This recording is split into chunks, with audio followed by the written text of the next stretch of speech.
ఏనాడు నేను ఈ స్కూల్కి వెళ్ళలేదు చదువుకోవడానికి. మా నాన్నగారు డిఓగా, డిస్ట్రిక్ట్ ఎడ్యుకేషన్ ఆఫీసర్గా నేను స్కూల్స్ విజిట్ చేశాను తప్ప స్టూడెంట్గా మాత్రం చేయలేదు.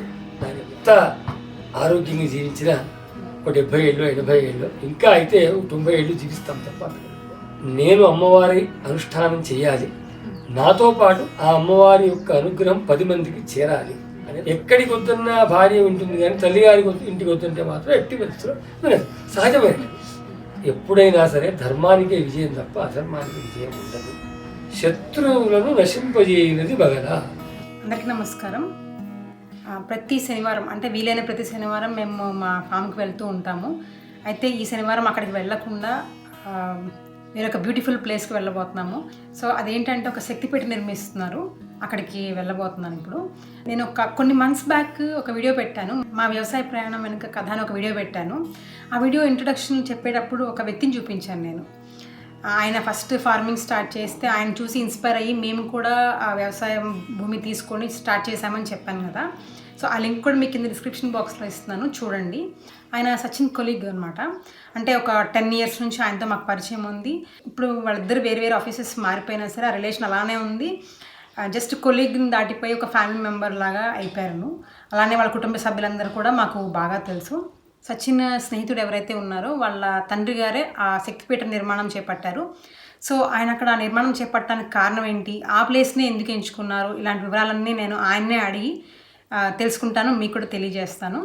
సరే, ఇప్పుడు బయలుదేరుతున్నాను ఇంకా అక్కడికి. నమస్కారం అండి. నమస్తే. ఇంకా కుటుంబ సభ్యులుగా మా ఆత్మీయులుగా మీరు మాకు ముందే తెలుసు. అలాగే ఈ వీడియో చూసిన వాళ్ళందరికీ కూడా మీ గురించి కొంచెం చెప్తారా? తప్పనిసరి అమ్మ. మాది మెదక్ జిల్లా శివంపేట మా గ్రామము. మా తల్లిదండ్రులు అనసూయ శాస్త్రుల విశ్వనాథ్ శాస్త్రి గారు, నా పేరు శాస్త్రుల వెంకటేశ్వర శర్మ. మా నాన్నగారు మా అమ్మగారు ఇద్దరు కూడా సనాతన కుటుంబంలో జన్మించి ఆ ధర్మాన్ని శరీరంగా భావించుకొని జీవించిన వ్యక్తులు కాబట్టి మమ్మల్ని స్కూల్కి పంపలేదు. 7వ సంవత్సరంలోనే ఉపనయనం చేసి వేద విద్యను అభ్యసింపజేశారు.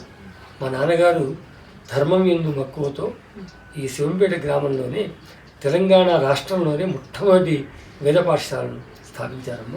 అందులో ఇంచుమించుగా ఒక 100 మంది విద్యార్థులు చదువుకొని వాళ్ళ తెలంగాణ అంతా వ్యాపించిన పండితులంతా ఇక్కడ ఈ గడ్డ మీద చదువుకున్న విద్యార్థులే. వారి ఆశీస్సులతో వేదాధ్యయనం చేశాను. ఆ తర్వాత శృంగేరి జగద్గురువులు శ్రీ శ్రీ భారతీ తీర్థ మహాస్వామి వారు నాకు శాస్త్ర పాఠశాల ఉంది, ఇక్కడ శాస్త్రం చదువుకోవడానికి పిల్లలు కావాలంటే అప్పుడు మా నాన్నగారు నన్ను పట్టుకెళ్ళి శృంగేరిలో శాస్త్రాధ్యయనం చేయించారమ్మ. అది వేదాంత శాస్త్రాన్ని అధ్యయనం చేశాను. ఆ తర్వాత సంస్కృతంలో MA వరకు చేశాను. తర్వాత తెలుగు MA కూడా చేశాను. తర్వాత మెదక్లో జూనియర్ కళాశాలలో సంస్కృత అధ్యాపకుడిగా ఒక 7 ఏళ్ళు పనిచేశాను. ఆ తర్వాత రాష్ట్ర స్థాయిలో ఈ సంస్కృత విభాగానికి సంబంధించి ఒక ప్రత్యేకాధికారి పోస్ట్ ఒకటి APPSC ద్వారా అది ప్రకటించబడింది. అది గ్రూప్ 1 క్యాడర్ పోస్టు. ఒకసారి అనుకున్నాను, సరే మనం ఆ స్థాయికి తగ్గుతామా, మనకు వస్తాయా పోస్టులు అని అనుకున్నాను. అయినా సరే అని చెప్పి దాన్ని అప్లై చేశాను. మా తల్లిదండ్రులు, గురుగారు, అమ్మవారి ఆశీస్సులతో ఇంచుమించు 300 మంది ఇంటర్వ్యూలో పాల్గొంటే ఆ పోస్టుకు నేను నియామకమైంది. అయ్యి 91వ సంవత్సరంలో నేను ప్రత్యేకాధికారి సంస్కృతంగా గవర్నమెంట్లో నియామకమయ్యానమ్మా.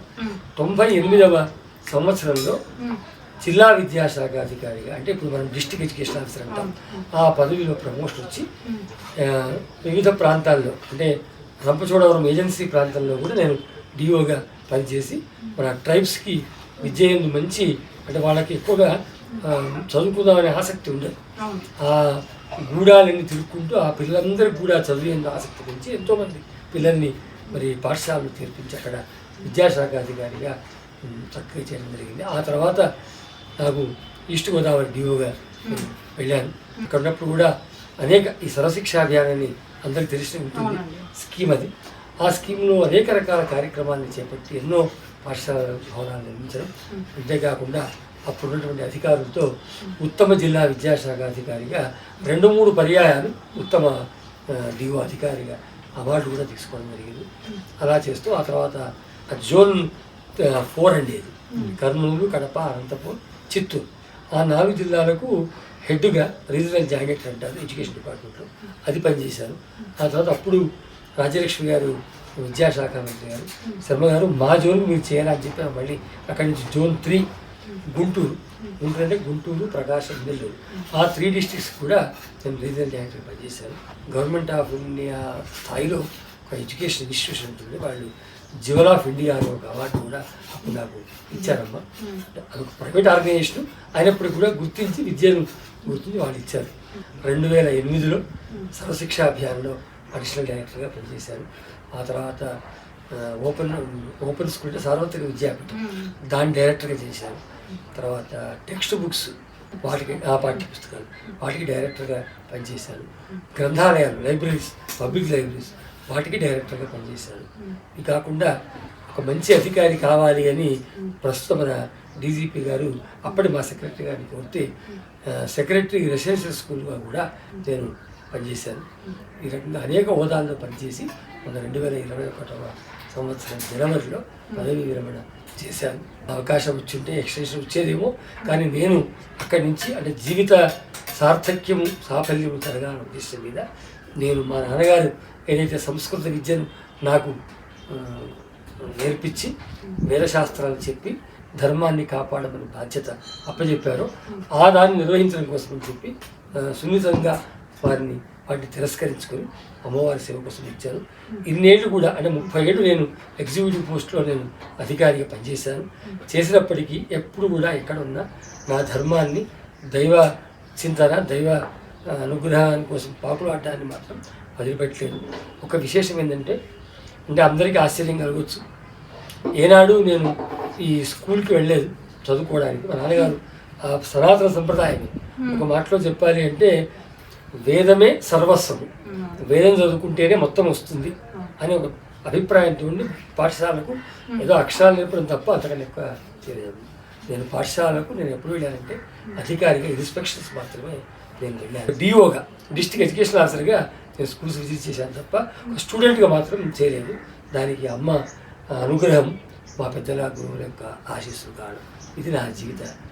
ఇందులో నా భార్యా పిల్లలు కూడా ఇవాళ అంటే ఈ ప్రయాణంలో అడుగడుగులో నాకు సహకరించి, ముఖ్యంగా నా భార్య లక్ష్మి, ఆమె ఇంచుమించుగా నాకు 20 ఏళ్ళు, ఆమె 15 ఏళ్ళు వివాహం అయింది.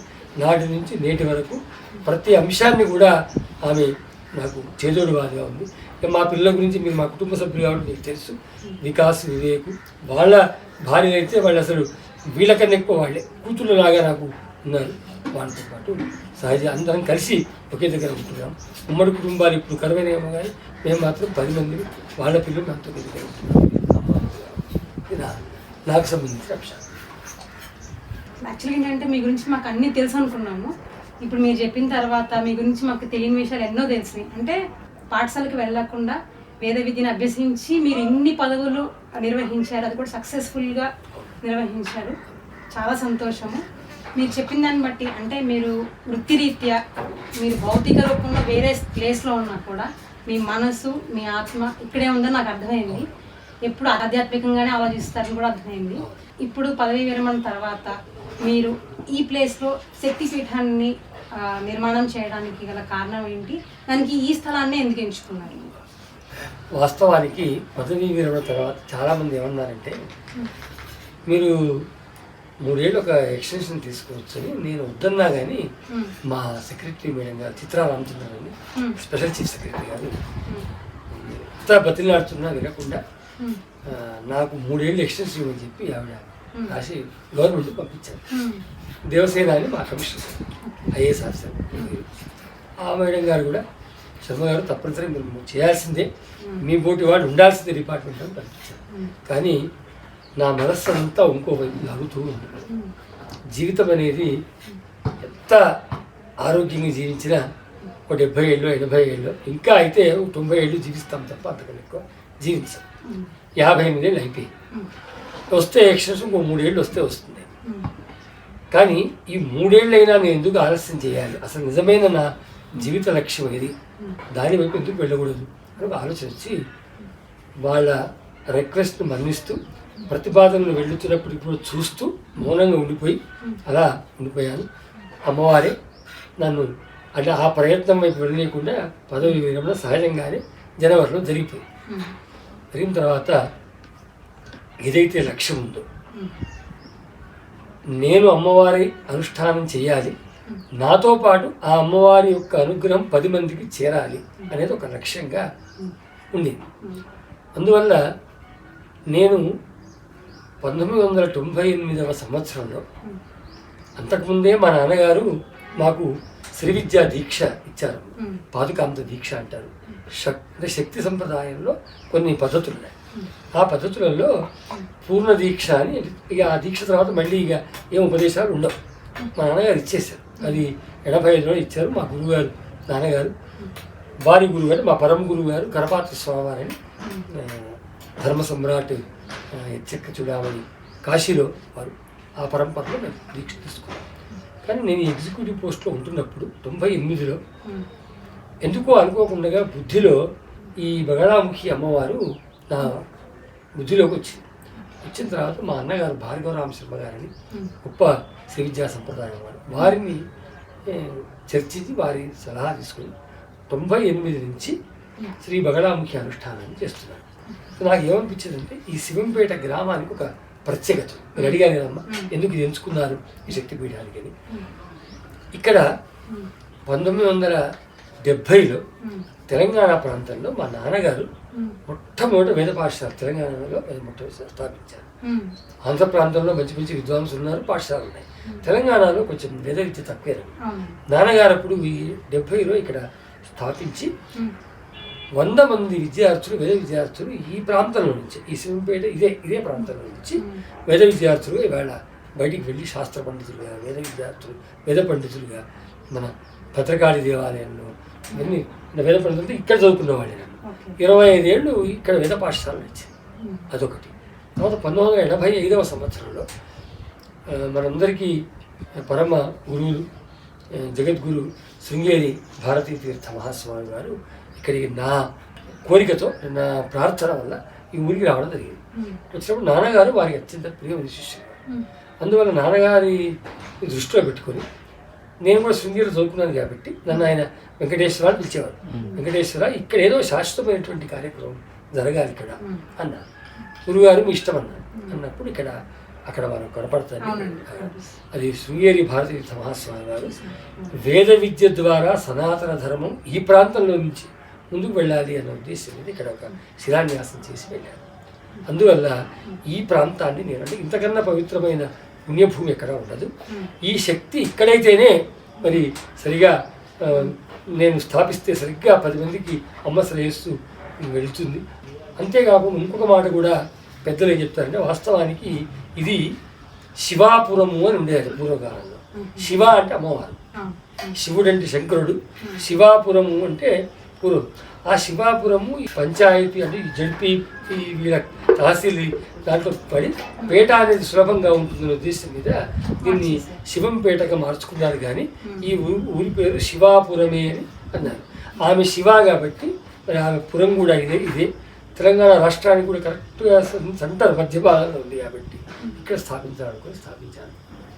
అది అందువల్ల ఇది ఎన్నుకోవడం జరిగింది. ఓకే అండి, ఇప్పుడు ఈ స్థల ప్రాశస్త్యం తెలిసింది మాకు. తర్వాత అసలు ఈ బగళాముఖి అమ్మవారు ఎవరు, ఏంటి అనేది చెప్పండి.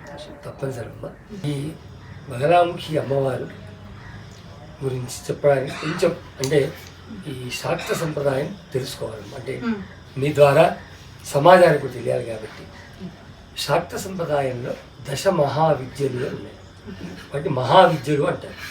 విద్య అంటే ఏమిటంటే మానవుడికి ఈ జన్మను సార్థకం చేసి మోక్షాన్ని ఇప్పించే వాటిని విద్యలు అంటారు. సావిద్య యా విముక్తయే. విద్య అంటేనే మోక్షం ఇచ్చేది అర్థం. అవి 10 రకాలుగా ఉన్నాయి. ఆ 10 విద్యలు ఏమిటి, ఎలా వాటి ప్రాదుర్భావం అంటే ఉమా సంహిత అని శివపురాణంలో ఒక ఘట్టం ఉంది. అందులో ఒక కథ ఉంది. తర్వాత మళ్ళీ ఇంకొక సందర్భంలో కూడా ఇంకో కథ ఉంది. రెండు తెలుసుకుంటే ఈ విద్యలోకి చెప్తాం. ఉమా సంహిత ప్రకారం ఏంటంటే దుర్గముడు అని ఒక భయంకరమైన రాక్షసుడు. పూర్వకాలంలో దేవతలు రాక్షసులు ఉభయులు కూడా ఎప్పుడు పోట్లాడేవాళ్ళు, ఎప్పుడు విజయము దేవతలనే వరించేది. ఆకారాలు చూస్తేనేమో రాక్షసులవి బలిష్టంగా ఉంటాయి, దేవతలవి మామూలుగా ఉంటాయి. ఇదేమిటి మరి విజయమేమో వాళ్ళు చూస్తేనేమో వీళ్ళు ఎలా అని చెప్పి ఒకసారి రాక్షసులందరికీ వచ్చి వాళ్ళ గురువు శుక్రాచార్యుని ఆశ్రయిస్తారు. అయ్యా ఇదేమిటి, మేము ఇంత దృఢంగా ఉన్నాం, మరి ఎప్పుడు యుద్ధం జరిగినా విజయం దేవతల వైపు, మరి మేము ఎలా ఉన్నామంటే, అరే బాబు అది కాదు, వాళ్ళు వేదములు చెప్పిన ధర్మాల్ని ఆచరిస్తున్నారు. ఎప్పుడైనా సరే ధర్మానికే విజయం తప్ప అధర్మానికి విజయం ఉండదు. కాబట్టి వాళ్ళు అపజయం పాలు కావాలంటే మీరు ముందు మరి వాళ్ళ దగ్గర ఉన్నటువంటి ఆ వేదాన్ని మీరు దొంగిలిస్తే తప్ప అది మీ వల్ల కాదు అంటే ఆ దుర్గముడు అనే రాక్షసుడు ఈ వేదాలని అపహరించుకొని పారిపోతారు. వేదాలు పోగానే వేదాల్లో చెప్పబడిన ధర్మాలు కూడా ఏమి కూడా అనుష్ఠించకుండా వీళ్ళు ఊరికే ఉండిపోతారు. ఎప్పుడైతే ధర్మాల అనుష్ఠానం చేయలేదో సులభంగా రాక్షసుల వైపు విజయం వెళ్ళిపోతూ ఉంటుంది. అప్పుడు దేవతలు వీళ్ళంతా కలిసి మహాశక్తిని ప్రార్థిస్తారు. అమ్మ, మొన్నటి వరకు మేము విజయాలు సాధించాము, ఉన్నట్టుండి అపజయాల పాలైపోతున్నాము అంటే అప్పుడు అమ్మవారు ఒకసారిగా దివ్య దృష్టితో యోగ దృష్టితో చూస్తే ఏం జరిగిందని చూస్తుంది. వేదాలు వీళ్ళ దగ్గర నుంచి వెళ్ళిపోయాయి, అందువల్ల వీళ్ళకి వచ్చింది. అప్పుడు మనకు దేవీ భాగవతంలో ఒక అద్భుతమైన దేవీ భాగవతం అందరూ వినే ఉంటారు, అమ్మవారికి సంబంధించిన చరిత్ర. ఆ దేవీ భాగవతంలో అమ్మవారు ఒక మాట చెప్తుంది, వేద సంరక్షణం కార్యం అవతారై అనేకశః. నా అవతారములన్నీ కూడా వేదములను రక్షించి వేదంలో ఉన్నటువంటి ధర్మాల్ని అనుష్ఠింపచేస్తూ అందరికి శ్రేయస్సుని ఇవ్వడమే నా యొక్క అవతారం యొక్క రహస్యము అని ఆ మాట యొక్క అర్థం. దాని దృష్టిలో పెట్టుకుని వేదములు వాడు అపహరించుకొని పోయాడు కాబట్టి వీళ్ళకు ఈ రకమైన అపజయాలు వస్తున్నాయని చెప్పారు. పరమ దయామయురాలు అయినటువంటి ఆ అమ్మ ఒక్కసారిగా 10 దిక్కుల్లో 10 రూపాల్లో అవతరిస్తుంది. అది దశ మహావిద్యలు అంటారు. సంస్కృతంలో దశ అంటే 10 దిక్కులు తూర్పు, ఆగ్నేయము, దక్షిణము, నిరుతి, పశ్చిమము, వాయవ్యము, ఉత్తరము, ఈశాన్యము, ఊర్ధ్వము, అధస్సు. మొత్తం 10 దిక్కులు. 10 దిక్కుల్లో అమ్మవారు ఒక్కసారిగా 10 రూపాల్లో అవతరిస్తుంది. అందువల్ల అవి దశ మహావిద్యలు అయ్యాయి. ఇది ఒక కథ. రెండవది మీకు బాగా తెలిసిన కథ ఏంటంటే దాక్షాయణి అనే అమ్మవారు, శివుని యొక్క భార్య పార్వతి. తండ్రి యజ్ఞం చేస్తే యజ్ఞానికి పిలవకుండా పోతాను అని పట్టుబడుతుంది. ఈమెమో వద్దంటాడు శివుడు, ఆమెనేమో పోతానంటుంది. సహజమే కదా, భార్యాభర్తలకు ఉండేటువంటి సహజమైన కలహం. అంటే అది కలహం కాదు కానీ అలా ఉంటుంది. ఎక్కడికి వద్దన్నా భార్య ఉంటుంది కానీ తల్లిగారికి ఇంటికి వద్దంటే మాత్రం ఎట్టి పరిస్థితుల్లో వినదు. సహజమైన మిగతా వాడికి భర్త ఆజ్ఞ అవసరం, తల్లిగారికి మాత్రం భర్త ఆజ్ఞ అవసరం. ఒక్కసారిగా అమ్మవారు కోపానికి వస్తుంది. ఈయనేం చేస్తాడు, నీకే కోపం వస్తుందా, నేను కోపానికి రాజు, ఈయన కోపానికి వస్తాడు శివుడు. వస్తే అప్పుడు అమ్మవారు, ఓహో నేను కోపానికి వస్తే నువ్వు కోపానికి వస్తావా, అసలు నువ్వు మళ్ళీ కోపానికి రాకుండా ఎంత కోపానికి రావాలో నాకు తెలుసని చెప్పి ఉగ్ర రూపాన్ని దాల్స్తుంది. అమ్మవారు భయంకరమైన రూపం దాల్స్తుంది. దాల్చగానే మన శంకరుడు ఒక్కసారి భయపడిపోయింది. ఎందుకంటే మొట్టమొదటి కోపం సహజమైంది అయింది, ఆమెను పోకుండా ఆపదామని వచ్చిన కోపం రెండవ కోపం. ఎప్పుడైతే ఆమె నిజంగా ఉగ్రరూపం దాల్చిందో భయపడిపోయి పారిపోదామని ప్రయత్నం చేస్తాడు శివుడు. అప్పుడు అమ్మవారు, నన్ను వదిలి నువ్వెక్కడికి పారిపోతావు, అసలు అర్ధ శరీరమైన వాడికి పారిపోయే శక్తి నీకు ఉందా అని ఒక్కసారి అమ్మవారు ఎటు పారిపోకుండా 10 దిక్కుల ఆమె యొక్క రూపాన్ని విస్తరింపజేసి బంధింపజేస్తుంది ఎటుపోకుండా. అట్లా ఇంకొక కథ. ఈ 2 కథల్లో దశమహావిద్యల యొక్క ప్రాదుర్భావం జరిగింది. ఇక దశమహావిద్యలు ఏమిటి అన్నప్పుడు కాళి, తార, చిన్నమస్త, శ్రీవిద్య, భువనేశ్వరి, భైరవి, బగల, ధూమ్ర, శ్రీమత్ త్రిపుర సుందరి, మాతంగి, ఇవి 10 విద్యలు. ఈ 10 రూపాల్లో అమ్మవారు 10 దిక్కుల్లో అవతరిస్తుంది. ఈ 10 విద్యల్లోనే బగలా విద్య 7వ విద్యగా ప్రసిద్ధం. కొన్ని చోట్ల 8వ విద్య, ఆ శ్లోకాన్ని బట్టి వస్తుంది. ఇంకా కొన్ని చోట్ల ఇప్పుడు నేను చెప్పిన పేర్లలో ఈ శ్రమం మహాత్రిపుర సుందరి లేదా శ్రీ విద్య స్థానంలో కమలాత్మిక అని అమ్మవారు వస్తుంది. మొత్తానికి తర్వాత 10 విద్యలు వచ్చింది. ఈ 10 విద్యల్ని దశ మహావిద్యలు అంటారు. వీటిని ఆరాధన చేయాలి. చేస్తే శ్రేయస్సు వస్తుంది. దశమహావిద్యల గురించి మీరు స్పష్టంగా అర్థమయ్యేలాగా చెప్పారు. అలాగే మీరు ఆ దశమహావిద్యలలో బగలాముఖి అమ్మవారిని ఎంచుకోవడానికి గల కారణం ఏంటండి? ఈ దశమహావిద్యలు అన్నీ కూడా మనిషికి మోక్షాన్ని ప్రసాదించేవి. కేవలం మోక్షాన్ని ప్రసాదించేవే కాదు, అమ్మవారు భోగమోక్ష ప్రదాయిని అంటారు. అమ్మవారు ఐహికమైనటువంటి సుఖాన్ని ఇస్తూ చివరిలో మళ్ళీ ఏదో పాపాలు ఆచరించి పరికిమాలిన జన్మలు ఎత్తకుండా తన సాన్నిధ్యానికి తీసుకెళ్ళిపోయి మోక్షాన్ని ప్రసాదిస్తుంది. కాబట్టి అమ్మను భోగ మోక్ష ప్రదాయిని అన్నారు. ఇది కలియుగం. ఈ కృతయుగము, త్రేతాయుగము, ద్వాపరయుగము, కలియుగము, ఈ 4 యుగాల్లో ధర్మము ఒక్కొక్క యుగంలో ఒక్కొక్క పాదాన్ని పోగొట్టుకుంటూ వచ్చింది. ద్వాపరయుగంలో ఒక పాదం ఉంది, ఇంకో పాదం ఉంది. చివరికి ఇప్పుడు కలియుగం వచ్చేసరికి మనం కేవలం ఒంటి పాదం మీద ధర్మం నడుస్తుంది అని అంటున్నాం. ఒంటి పాదం మీద ధర్మం నడవడం అంటే ఏమిటి? ధర్మానికి మన ఆకారం ఉండాలి, దానికి నా కాళ్ళు ఉన్నాయా, అది ఆ కాళ్ళు విరగొట్టుకుందా అని సందేహం వస్తుంది. ఏమీ లేదండి. మిగతా అన్ని యుగాల్లో వేదములు చెప్పిన ధర్మాన్ని ఆచరించేవాళ్ళు, తమ క్షేమం కోరుకునేవాళ్ళు, తమ క్షేమంతో పాటు పక్కవారి క్షేమాన్ని కోరుతూ ఎప్పుడూ అందరం బాగుండాలి అని అనుకుంటూ ఉండేవాళ్ళు. ఈ కలియుగం యొక్క దౌర్భాగ్యం ఏమిటంటే, ఈ యుగంలో మనిషి యొక్క నైజం ఎలా తయారైందంటే, మేము బాగుండాలని కోరుకోవడం అందరూ అంగీకరించాల్సింది. మేము బాగుండాలని కోరుకోవట్లేదు, పక్కవాడు బాగుండకుండా ఉంటే బాగుంటుందని కోరుకునే వాళ్ళే ఎక్కువైపోయారు. ద్వేషభావం. దానికి చిన్న ఉదాహరణ నేను పదే చెప్తాను, మళ్ళీ చెప్తాను, మీ ద్వారా చాలామంది వెళ్ళాలి. మీ పిల్లవాడికి ఫస్ట్ ర్యాంక్ రావాలని కోరుకుంటున్నారు, బాగుంది. మీ పిల్లవాడు స్కూల్ రెగ్యులర్గా వెళ్ళాలనుకుంటారు, బాగానే ఉంది. వెళ్ళకుంటే ఆ రోజు ఎంత బాధపడతారో తెలుస్తుంది. అదే పక్కింటి పిల్లవాడు స్కూల్కి 4 రోజులు వెళ్ళకుంటే మనం ఏమనుకుంటామంటే, వాడు ఎప్పుడు పోడు, వాడికి చదువు, ఇది ఆనందంగా చెప్పుకుంటాము. ఇది సరి అయినటువంటి విధానం కాదు. ఇది ఒక ఎగ్జాంపుల్ చెప్పాను. కానీ మనిషి ప్రవృత్తి ఈ కలియుగంలో అడుగడుగున ఇంతే. ఎంతసేపు తన బాగు గురించి ఆలోచించట్లేదు. తన బాగంటే ఏమిటి? పక్కవాడు బాగా లేకుండా ఉండడమే తన బాగు అని అనుకుంటున్నాడు.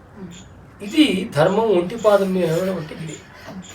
దీనివల్ల ఏమవుతుంది వీడికి అంటే, ఎల్లప్పుడూ ఎవడు కూడా అంటే నువ్వు అనుకుంటావు అని వాడు అనుకోవద్దు, నీ గురించి వాడు అని అనుకుంటాడు. అయ్యేసరికి ఏమవుతుందంటే, ధర్మము ఆచరణ పక్కన పెడితే ఎవడు క్షేమంగా లేకుండా అయిపోయాడు. ఈ యుగం అంతా, కలియుగం అంతా అలా అయింది. మరి ఆధునిక యుగంలో అయితే అసలు ఎంతసేపు స్వార్థం మంచిదే, కానీ పక్కవాడి స్వార్థాన్ని అపహరించే స్వార్థమే తప్ప తన స్వార్థం చూసుకోవట్లేదు. ఇలాంటి వాటి వస్తుంది. ఇక బగలా అనేది ఎందుకు ఎంచుకున్నారని ప్రశ్న వేశారు. మంచి ప్రశ్న అమ్మ. దానికి పూర్వభాగంగా చెప్పారు.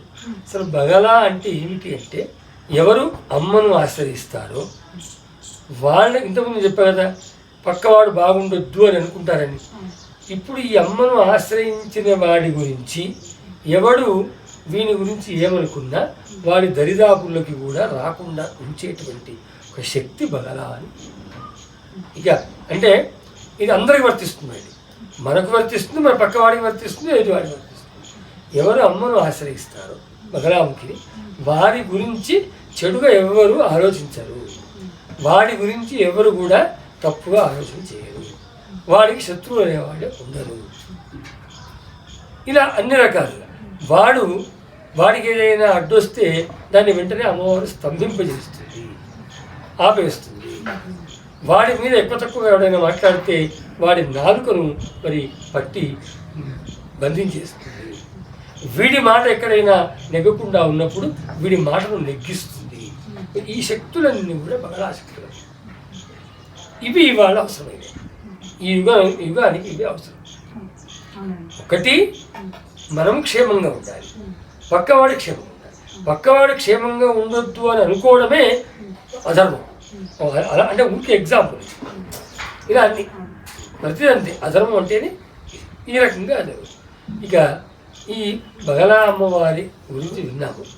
ఈ బగలా అంటే ఏమిటి, ఆ శబ్దార్థం ఏమిటి, అమ్మవారు ఎప్పుడు పుట్టింది, ఎలా అమ్మవారి ప్రాదుర్భావం, దాని గురించి చెప్పుకోవాలి అవసరం సమాజానికి. కృతయుగంలో ఒక ఒక భయంకరమైనటువంటి తుఫాను వస్తుంది. ఎలా ఉంటుంది తుఫాన్ అంటే మొత్తం ప్రాణిజాతం అంతా కూడా అల్లకల్లోలం అయిపోయి చతుర్దశ భువనాలు అస్తవ్యస్తములు అయినప్పుడు దేవతలంతా తట్టుకోలేక విష్ణుమూర్తిని ఆశ్రయిస్తారు. ఎందుకు విష్ణుమూర్తిని ఆశ్రయిస్తారంటే ఆయన స్థితికారుడు. బ్రహ్మ, విష్ణు, మహేశ్వరుడు. బ్రహ్మదేవుడు సృష్టికర్త, విష్ణువు స్థితికర్త, శివుడు ప్రళయకాలంలో తన యొక్క శరీరంలో లయం చేసుకునేవాడు. కాబట్టి స్థితికి భంగం ఏర్పడ్డది కాబట్టి అది ఎవరి బాధ్యత? విష్ణువు బాధ్యత. కాబట్టి అందరూ విష్ణువు దగ్గరికి వెళ్తారు. విష్ణువు దగ్గరికి వెళ్తే విష్ణువు ఆలోచిస్తాడు, ఏం దశరథ ఎందుకు రాయిందని. తన వల్ల అయ్యే పని కాదు కాబట్టి గుజరాత్ సౌరాష్ట్ర దేశంలో, ప్రస్తుతం గుజరాత్ రాష్ట్రంలో ఒక పసుపు కందకం కొలను, పసుపు కొలను, ఆ పసుపు కొలను ఒడ్డున కూర్చొని అమ్మవారి కోసం తపస్సు చేస్తారు. మహాత్రపస్సు గురించి భయంకరమైన తపస్సు చేస్తారు. అప్పుడు అమ్మవారు ఈయన తపస్సు చేస్తూ ఉంటే తపస్యయాచ సంతుష్ట మహాత్రిపుర సుందరి. ఇది సాంఖ్యతంత్రంలో చెప్పబడ్డము. ఈ కథ అంతా సాంఖ్యతంత్రంలో అందులో చెప్పబడ్డది. ఆ తపస్సుకు మెచ్చిన అమ్మ ప్రత్యక్షమవుతుంది. ఎలా అవుతుందంటే ఈ విష్ణు తపస్సులో నుంచి ఉత్పన్నమైనటువంటి ఒక తేజస్సు ఆ పసుపు కందకం మీద కొలంలో ప్రసరిస్తుంది. అమ్మవారి యొక్క తేజస్సు కూడా ఆ పసుపు కందకంలో ప్రసరిస్తుంది.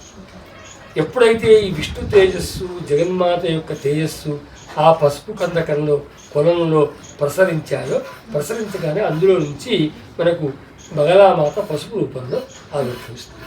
ఇదే ఆ పసుపు ఈ రకంగా హరిద్ర రూపంలో అమ్మవారు ఆవిర్భవించగానే అమ్మవారు వెంటనే ముందు ఏం చేస్తుందంటే ఈ అస్తవ్యస్తమైన స్థితిని స్తంభింపజేస్తుంది. కాబట్టి ఆమె స్తంభన దేవతగా స్తంభింపజేస్తుంది. ఇప్పుడు మనం ఎలా అన్వయించుకోవాలి అంటే మనకు ఎవడైనా అడ్డొస్తే వాడిని స్తంభింపజేస్తుంది ఆవిడ.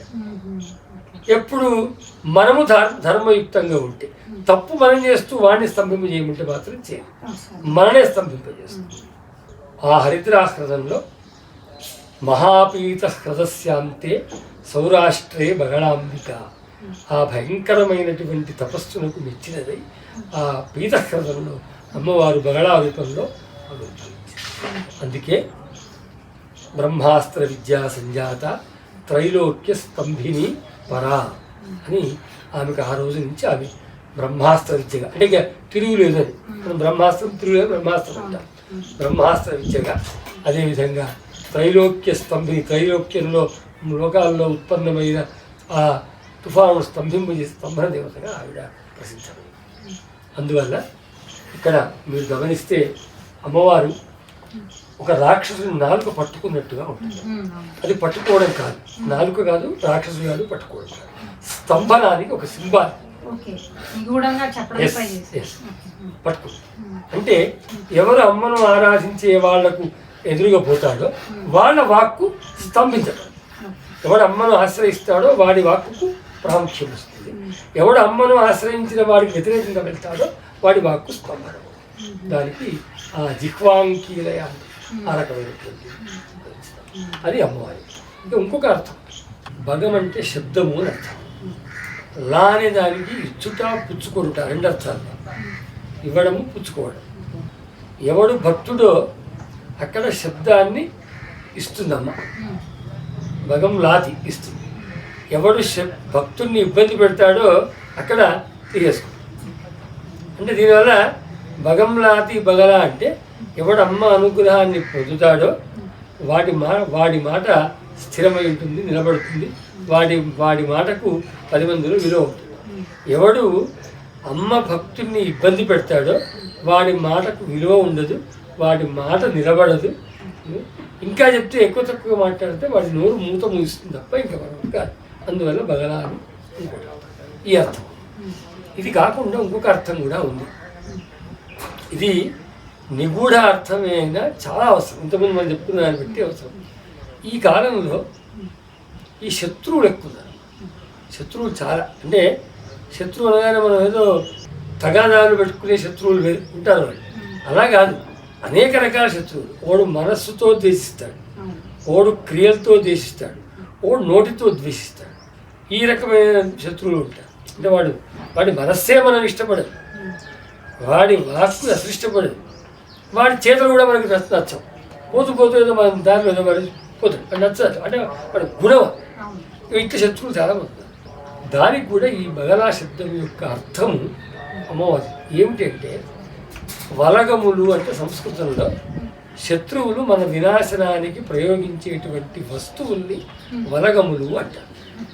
అవి ఏమైనా కానీ ఇప్పుడు నేను చెప్పినట్టు అవుతాయి.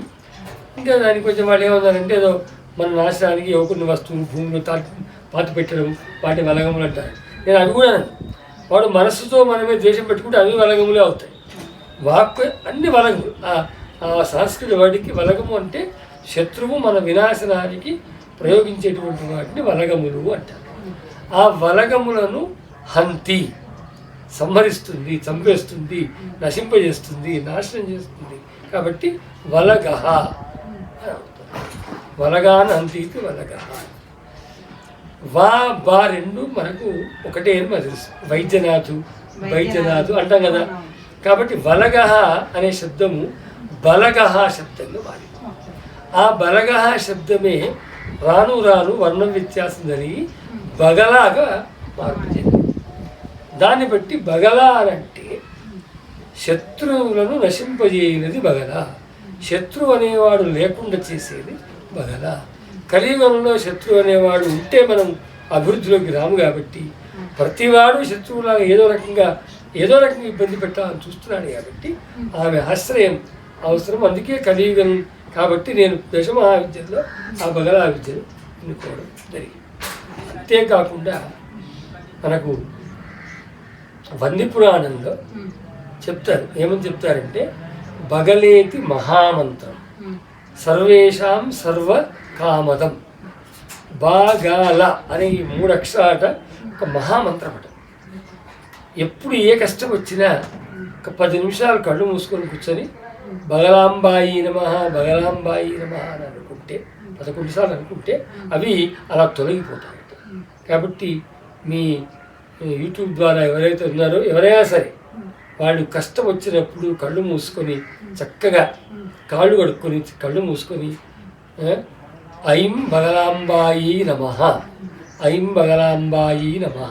అని 11 సార్లు కనుక ఉచ్చరిస్తే ఇప్పుడు నేను చెప్పిన ఆ దోషాలు, శత్రువులు ఉండరు, కష్టాలు ఉండవు, మనల్ని వ్యతిరేకించేవాడు స్తంభించబడతాడు, ఇవన్నీ జరుగుతాయి. కాబట్టి అందువల్ల కూడా అవన్నీ పురాణాలు చెప్పిన కాబట్టి బగలేతి మహామంత్రం సర్వేషాం సర్వకామదం.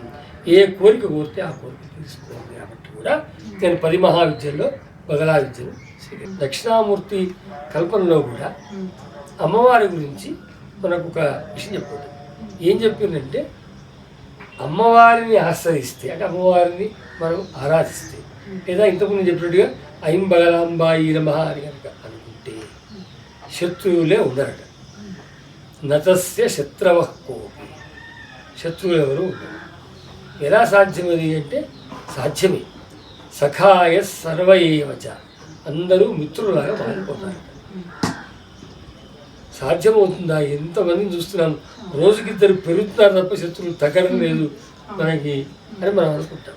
అది బగలాముఖి అమ్మవారిని ఆశ్రయించని వాళ్ళ విషయంలో. ఆశ్రయించిన వాళ్ళ విషయంలో ఏమవుతుందంటే బలేన ఆకృష్య శత్రుం స్యాత్, అమ్మవారు బలాత్కారంగానైనా ఆ శత్రువు పీక పట్టుకొస్తుంది. తన భక్తుని పట్టుకొచ్చి ఏం చేస్తుంది? సోపి మిత్రత్వం ఆప్నుయాత్, వాడి మిత్రులాగా మార్చి పడేస్తుంది అమ్మవారు.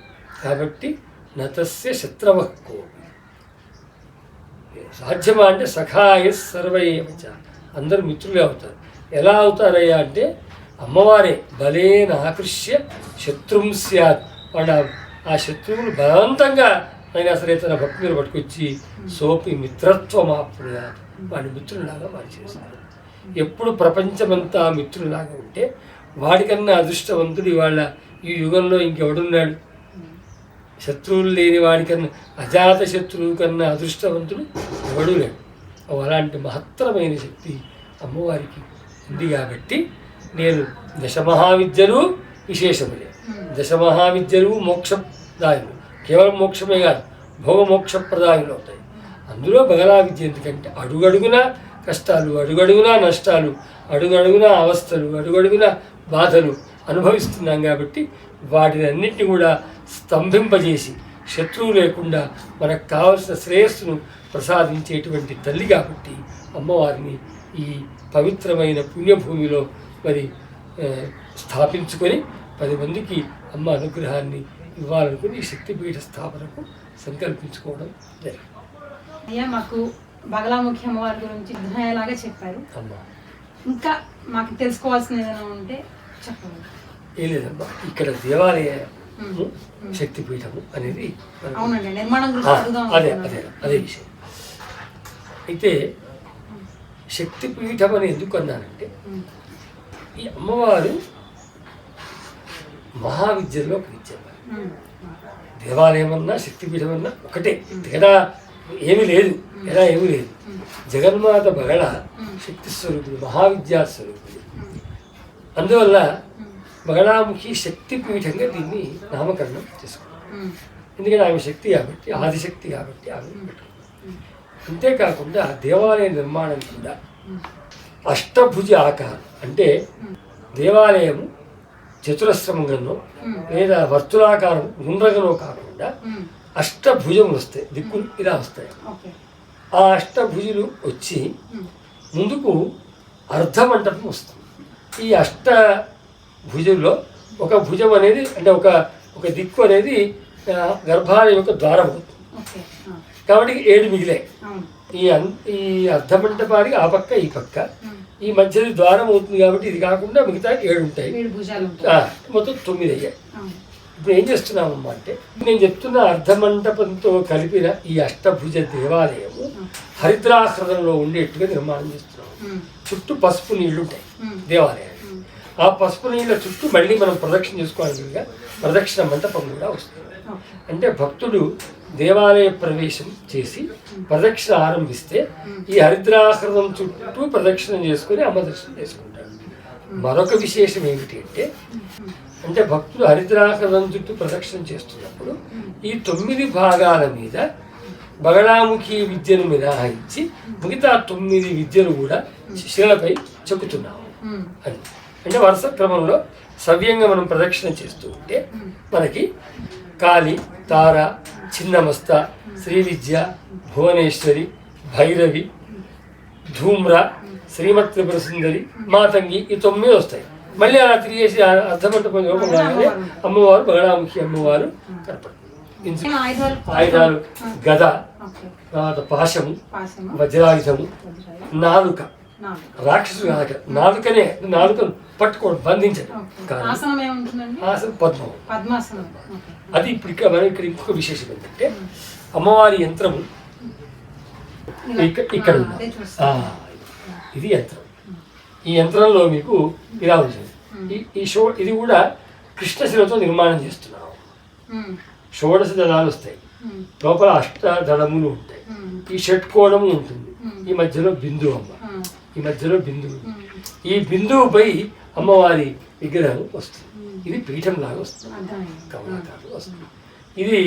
ఇది అమ్మ విగ్రహం 2 కలుపుకొని 6 అడుగుల 9 ఇంచులు తీసుకున్నాము.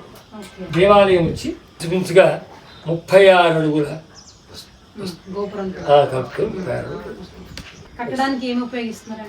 గర్భాలయము శిలతో నిర్మాణం చేస్తున్నాం. ఎందుకంటే శక్తిపీఠం అని నిర్మాణం చేసుకుంటున్నాము. శక్తిపీఠములకు కాల పరిమితి ఉండకుండా ఎన్ని యుగాలైనా అమ్మ ఇప్పుడు మనం ఎన్నో శక్తిపీఠాలు చూస్తున్నాం. జోగులాంబ చూస్తున్నాం, భ్రమరాంబను చూస్తున్నాం, అలాగే చాలా ఉన్నాయి. అవన్నీ అష్టాదశ విద్యలు, ఈ దశమహావిద్యలు. అలా మనం ఇక్కడ స్థాపించుకున్న ఈ విద్య, ఈ శక్తిపీఠం తరతరాలు ఉండాలి కాబట్టి స్వచ్ఛమైన నాణ్యమైనటువంటి శిలను వినియోగించి అమ్మవారి గర్భాలయం నిర్మాణం చేస్తున్నాం. ఇక విగ్రహం ఏమో కృష్ణశిల, సముద్రశిల అంటారు, అది శ్రేష్టది. అది మహాబలిపురం సముద్రశిల తెచ్చి అమ్మవారి విగ్రహాన్ని చేస్తున్నాం. అయితే ఈ స్థలం కూడా ఆ వేద విద్యాపీఠానికి ఈ ఊళ్ళో పబ్బా అంజయ్య గారి ధర్మాత్ముడు ఉండేవారు. మా నాన్నగారికి ఆ రోజుల్లో 85లో మా నాన్నగారు బ్రహ్మశ్రీ శాస్త్ర విశ్వనాథ్ శాస్త్రి గారు, వారికి వేద విద్యాపీఠ నిర్మాణం కోసమని 83లో ఈ స్థలాన్ని దానమిచ్చారు. ఇవాళ చాలా అంటే ఊరి పక్కన కాబట్టి చాలా విలువైన స్థలం.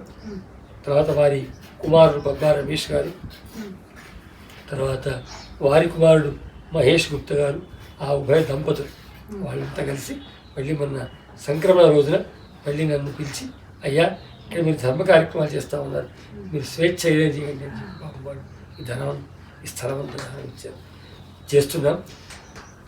అందువల్ల ఎవరు దాతలు అంటే డబ్బు ప్రధానం కాదు కాబట్టి దాతలని కాదు, ఎవరు మనస్సును అమ్మకు అప్పగించారో వాళ్ళందరూ కూడా క్షేమంగా ఉండాలని చెప్పి నేను మీ ద్వారా కోరుతున్నాను. ఇటువంటి కార్యక్రమాన్ని తీసుకున్న మీరు కూడా ధన్యులు, ఆ అమ్మ అనుగ్రహాన్ని పొందాలని చెప్పి ప్రార్థిస్తున్నాను. మీరు తలపెట్టిన ఈ పని నిర్విఘ్నంగా సాగాలని చెప్పి మనస్ఫూర్తిగా కోరుకుంటున్నాను.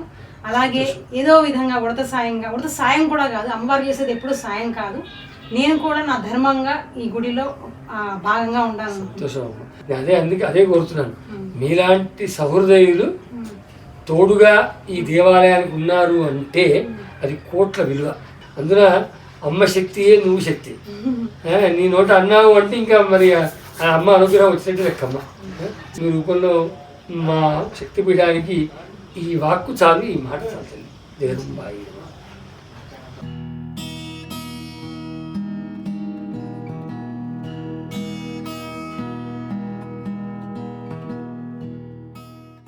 అంటే ఇటు ఈ మంటపంలో కూర్చున్న ప్రతి మనిషికి అమ్మవారి యొక్క దర్శనం అవుతుంది. కూర్చొని మరి భక్తులు ఏదైనా మంచి విషయాలు మాట్లాడుకుందామన్నా అంటే సౌకర్యంగా ఉండడం కోసం ఈ రకంగా ఏర్పాటు చేస్తాం. ఈ తర్వాత ఇక్కడమ్మ ఈ అర్ధ మంటపానికి మనం ఇలా వచ్చేస్తే ఈ ప్రదక్షిణ ఈ గర్భాలయానికి కమలాలు ఉంటాయి. కమలాల పక్కన 4 ఫీట్ల హరిద్రాకరం పసుపు కొలను ఉంటుంది. పసుపు కొలను పక్కన మళ్ళీ ఇక్కడ మనకి ప్రదక్షిణ చేసుకోవాలి, ప్రదక్షిణ మంటపం ఉంటుంది. అంటే ఈ పసుపు కొలనులో కమలం ఉంటుంది, ఆ కమలం దేవాలయం వస్తుంది. దేవాలయంలో అమ్మవారి ఆవిర్భావం జరిగింది. ఇక్కడ మనం ఇలా వెళ్తున్నప్పుడు ఇక దశమహావిద్యల గురించి నేను మీకు చెప్పాను. ఆ దశమహావిద్యల దర్శనం చేసుకునే మనం లోపలికి వెళ్తాం. అంటే అమ్మవారు అందులో ఒక విద్య, 9 విద్యలను చూసి మనం 10వ విద్య అమ్మవారిని చూస్తాం. అంటే ఒక్కొక్క భుజం మీద ఒక్కొక్క అమ్మవారు ఒక్కొక్క విద్య వస్తుంది. ఈ రకంగా ఎక్కడ కూడా దేశంలో లేదు. మొట్టమొదటగా ఇక్కడ నిర్మాణం చేస్తున్నాం. ఇది కూడా ఏమిటంటే కేవలం ఆ అమ్మ అనుగ్రహము ఈ ప్రాంతంలోనే కాకుండా ఈ దేశము అందరికీ ఆమె అనుగ్రహం ఉండాలనే ఉద్దేశం మీద ఈ కార్యక్రమం ఎంచుకుందాం. దీనికి అందరి సహకారం కూడా ఉంది. అమ్మ అనుగ్రహం ఉన్న వాళ్ళ సహకారం అమ్మకు అందుతుంది. ముఖ్యంగా అంటే మా అబ్బాయి మిత్రుడు సచిన్ దంపతులు ఉభయులు వచ్చి ఈ శక్తిపీఠాన్ని దర్శించుకొని అమ్మను పూజించి అమ్మ అనుగ్రహాన్ని పొంది మీ యూట్యూబ్ ద్వారా అమ్మ యొక్క పరిచయాన్ని ప్రపంచానికి చేసినందుకు మా శక్తిపీఠం తరఫున మీకు కృతజ్ఞతలు తెలియజేస్తున్నాం. అమ్మ ఆశీస్సులు ఎప్పుడు ఉంటాయి. అక్కడ ఒక ధ్యాన మందిరం నిర్మిస్తున్నారు. ఆ ధ్యాన మందిరంలో వ్యాస మహర్షి విగ్రహము, ఆదిశంకరాచార్యుల వారి విగ్రహము, దక్షిణామూర్తి వారి విగ్రహము ఇవి కూడా అక్కడ ప్రతిష్ఠిస్తున్నారు. ఈ శక్తిపీఠ నిర్మాణ బాధ్యత మన అందరి మీద ఉంది. నా వంతు నేను చేస్తున్నాను. మీరు కూడా ఏదైనా చేయదలుచుకుంటే ఆ శక్తిపీఠానికి సంబంధించిన ట్రస్ట్ వివరాలు నేను కింద డిస్క్రిప్షన్ బాక్స్లో ఇస్తున్నాను, చూడండి. నా ఈ వీడియో మీకు నచ్చింది అనుకుంటున్నాను. నా తర్వాత వీడియోలో మళ్ళీ కలుద్దాము. అంతవరకు బి లైక్ బిందు. బాయ్.